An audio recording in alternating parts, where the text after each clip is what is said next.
Nós vai cantar Ariane.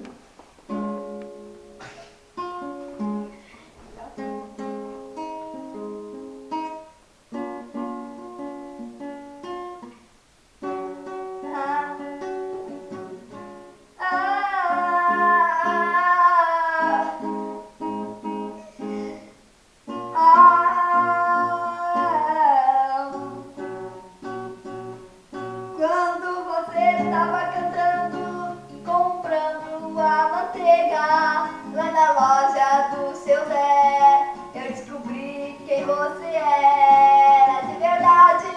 Eu te olhei e você também me olhou. Foi super incrível e deu vontade de gritar Ariane.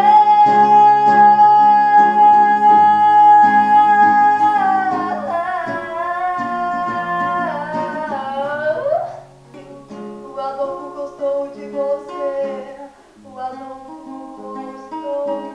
Ele quer te ver de novo só pra gritar Ariane.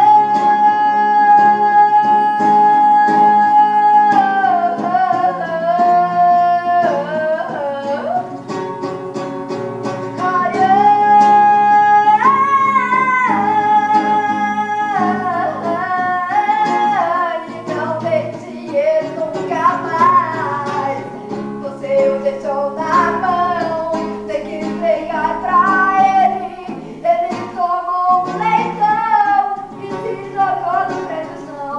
Ele ficou muito triste, pois você deixou ele ir. Você não devia ter deixado, devia ter nos segurado.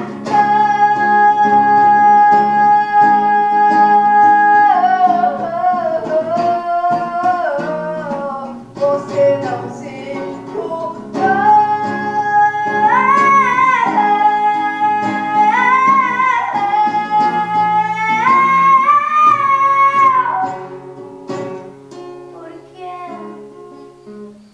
essa triste história foi acontecer justo com o Adolfo, uma pessoa muito boa, uma pessoa bem gentil, uma pessoa que nunca fez mal a ninguém.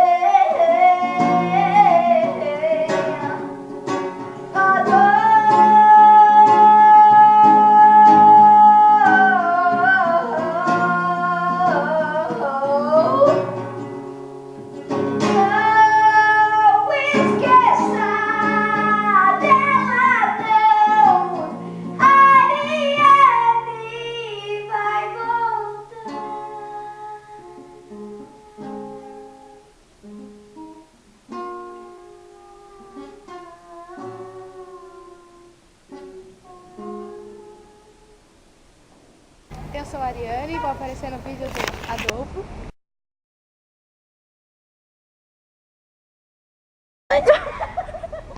Que susto, velho!